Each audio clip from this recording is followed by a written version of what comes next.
meditations of our hearts be acceptable in your sight, O Lord, our rock and our Redeemer. Amen. Amen. I would like to preach this morning on the subject, big barns. Big barns.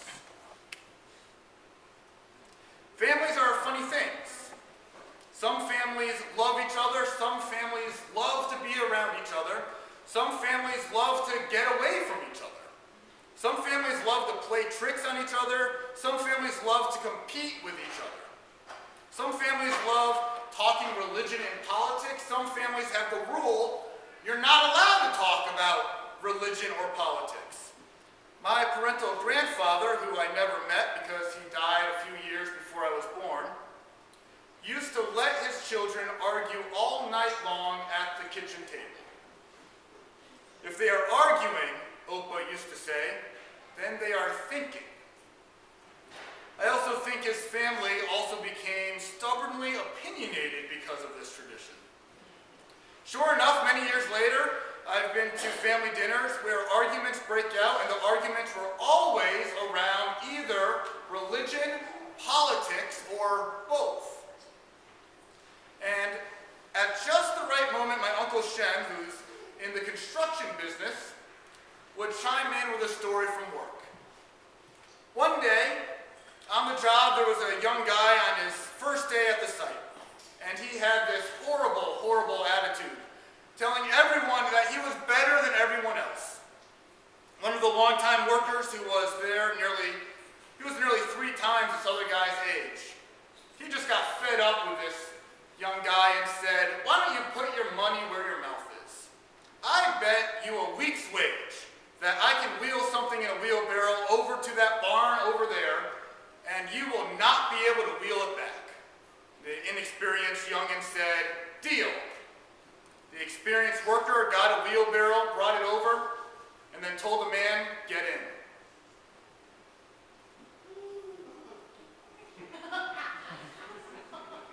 I think you can't wheel yourself back. It doesn't work if you have to explain it. Oh my God. Wow. I heard 2 or 3 folks laughing out there. My goodness.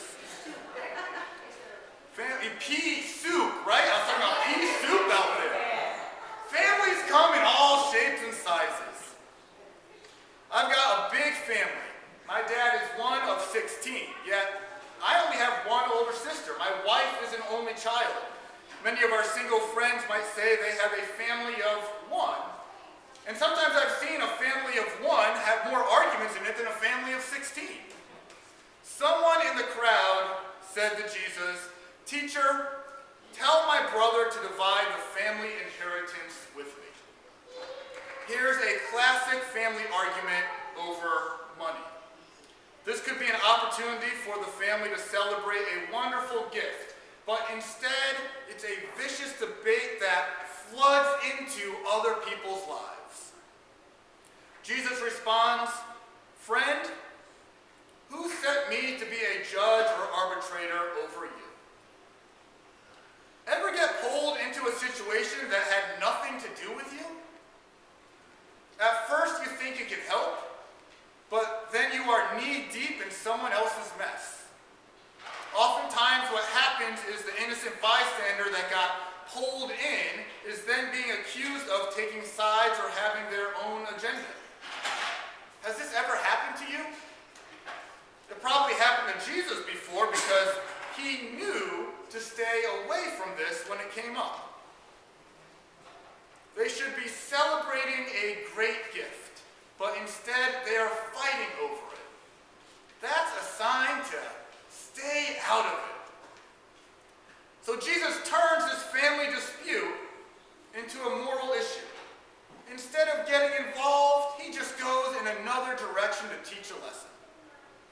Instead of jumping into the family argument and taking sides and trying to help settle someone else's business, Jesus offers very simple advice. Beware of all kinds of greed, for one's life does not consist in the abundance of possessions. And as he does, Jesus shares a parable to explain his point.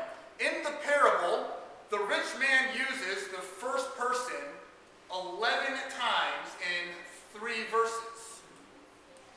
That doesn't count when it says he thought to himself, or when he says to his own soul, "Soul, you have ample goods laid up for many years."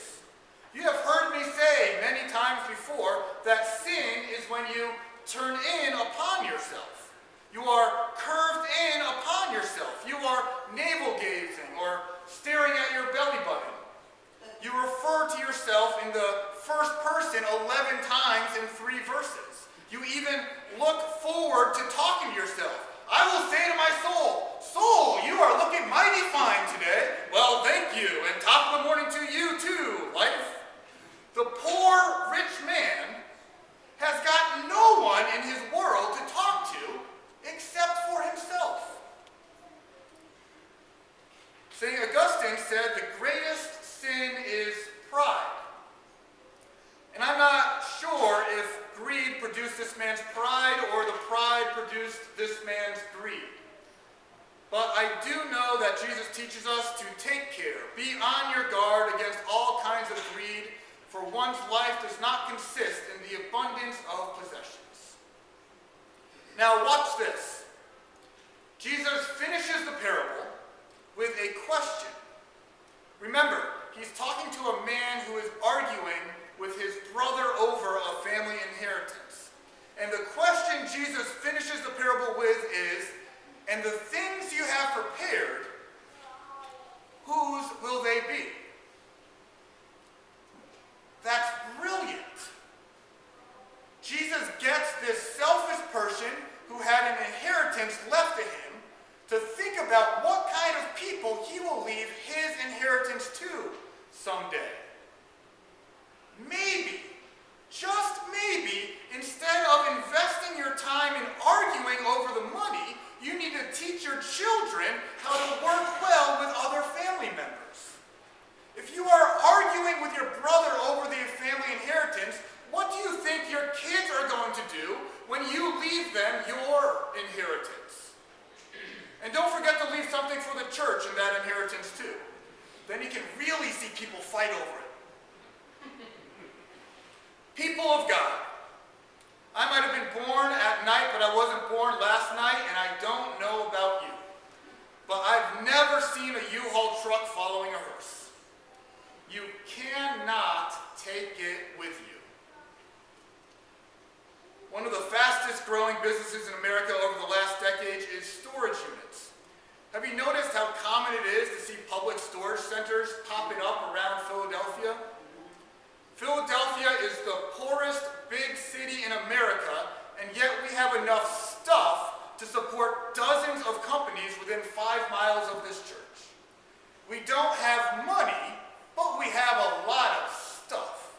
And enough of it is junk if we are just putting it in storage units rather than in our houses. We look at this rich man with no friends and see so clearly how silly it is to build bigger barns. And yet, when we look in the mirror, we see ourselves putting money into our own bigger public storage barns. Where else could that money go? I know the rich man would say, "I need more room to store my abundant crops." Let me tell you, there is plenty of room to store his abundance in the mouths of the poor.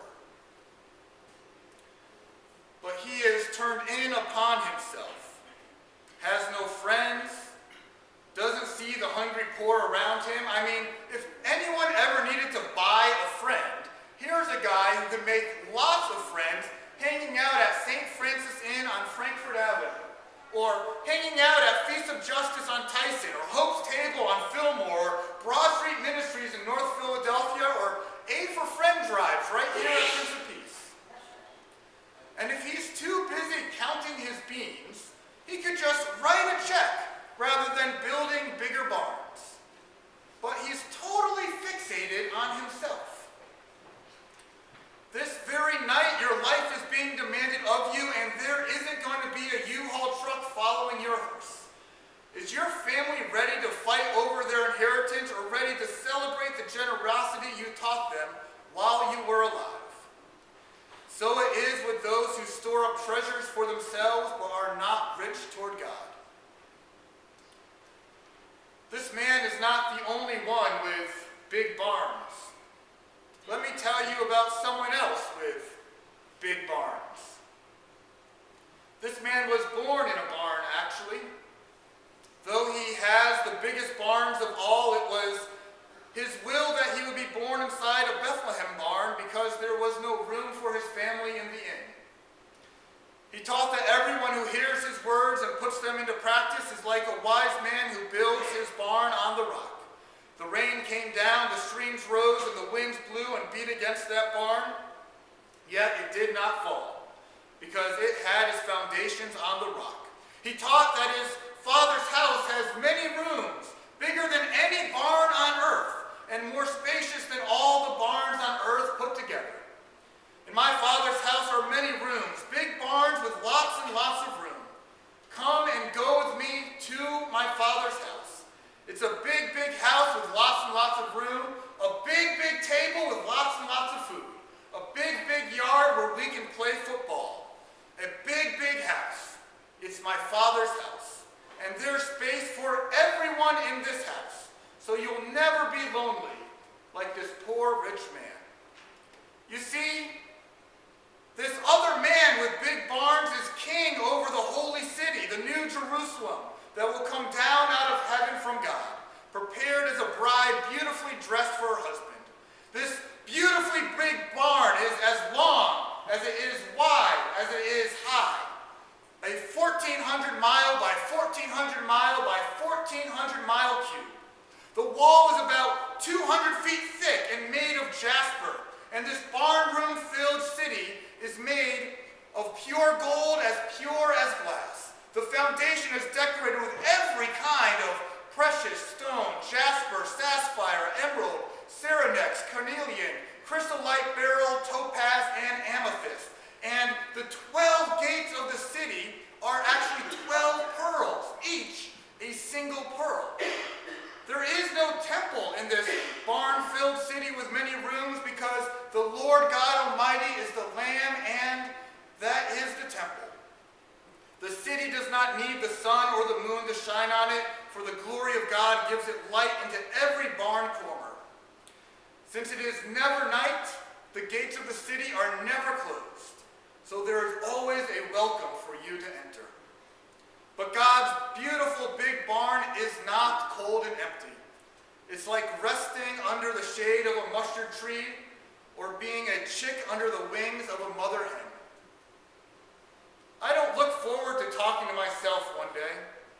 I'm too busy looking forward to going to my Father's house, where even the barns are more comfortable than the Ritz-Carlton.